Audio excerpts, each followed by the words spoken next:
ભાઈ અમને તો જવાબ નહીં આપતો, મારા જોડે ટાઈમ તમે જેને રિક્વેસ્ટ કરેલી છે એ બી અમને જોઈ બતાવો.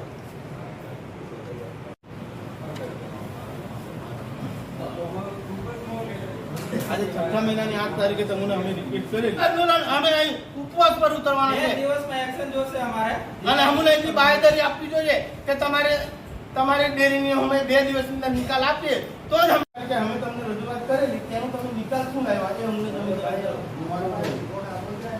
ક્યાંથી આવે અમે અહીંયા જોઈએ. પણ તમે રિપોર્ટ મોકલાયો તો તમે કમિટીને હું કે મારે કામ છે એમ કરીને આ લોકો અમારે ઘરે બધા જિલ્લા રજિસ્ટર ન્યાય આપો, જિલ્લા રજિસ્ટર ન્યાય આપો, જિલ્લા રજિસ્ટર હાય હાય, જિલ્લા રજિસ્ટર હાય હાય. આજે અમે 6 મહિનાની 8 તારીખે અમે જિલ્લા રજિસ્ટરને આ અમારી રાચીનપુરા ડેરી બાબતે અમે રજૂઆત કરવા આવેલા. આજે 3 મહિનાનો સમય થયો છે, હજુ સુધી અમને કોઈ આનો ન્યાય મળે નથી. એસઓ સાહેબ એવું કહે છે કે અમે સંઘને મોકલેલું છે. આજે 3 મહિના થયા ત્યાં સુધી સંઘ કોઈ જવાબ નથી આપેલ. આવી રીતના અમને જ્યારે હોય ત્યારે અમને હેરાન કરવાની વાત કરે છે.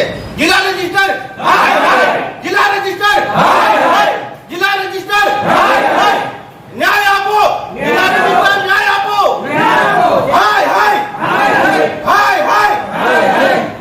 હવે જો અમને આ વખતે જો આજની તારીખે અમને જો કોઈ સ્પષ્ટ જવાબ નહીં મળે તો અમે ઉગ્ર આંદોલન કરીને અમે જે એમડી સર છે એમડી સરને પણ અમે મળવા જવાના છે.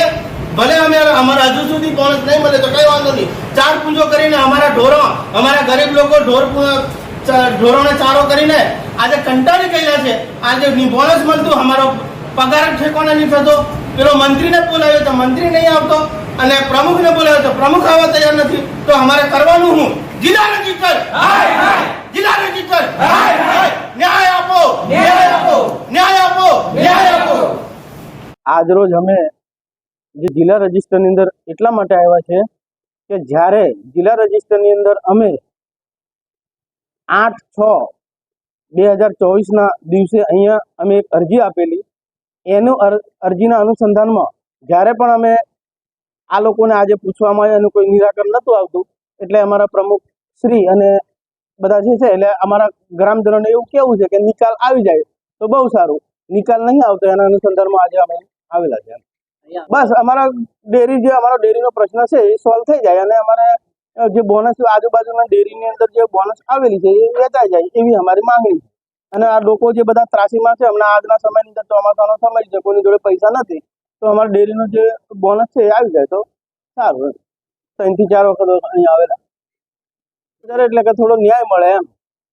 કેમ કે ન્યાય જ મળતો નહીં. જિલ્લા રજિસ્ટર વાળા ડેરીમાં ત્યાં જઈએ તો ડેરી વાળા એમ કે જિલ્લા રજિસ્ટરમાં જાઓ, જિલ્લા રજિસ્ટર વાળા એમ કે છે કે અમે મોકલેલું છે, તો એનું કોઈ આવતું જ નથી. આજે 3 મહિના થયા, 3 મહિનાથી આનું કોઈ નિરાકરણ આવતું જ નથી. તો આપણે એને કરવાનું અમે દિવસોમાં એ જ રજૂઆત છે કે આનો અમને ન્યાય મળે. આનું જે ખાતાકીય જે ચોપડા છે એનું હિસાબ કિતાબ બતાવે એ કરવામાં આવે તો અમે આગળની પ્રવૃત્તિ જે અમારા ગ્રામજનો સભાસદો છે, ડેરીના સભાસદો છે, કમિટી આગળની જે કાર્યવાહી કહેશે એ પ્રમાણે આગળનું પગલું ભરશું.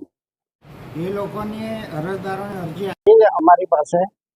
એ અરજીના અનુસંધાને અમે દૂધ ડેરીને કાગળ લખેલો છે, એમના જે કંઈ મુદ્દા છે એમના તરફથી આજ દિન સુધી હજુ જવાબ આવેલ નથી. જે આવશે એટલે અમે એ લોકોને મોકલી આપીશું જવાબ.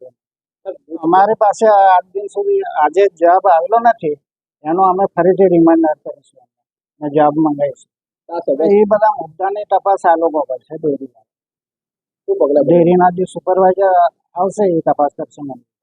જે એમના મુદ્દા છે એ મારફત તપાસ કરશે. એ મુદ્દા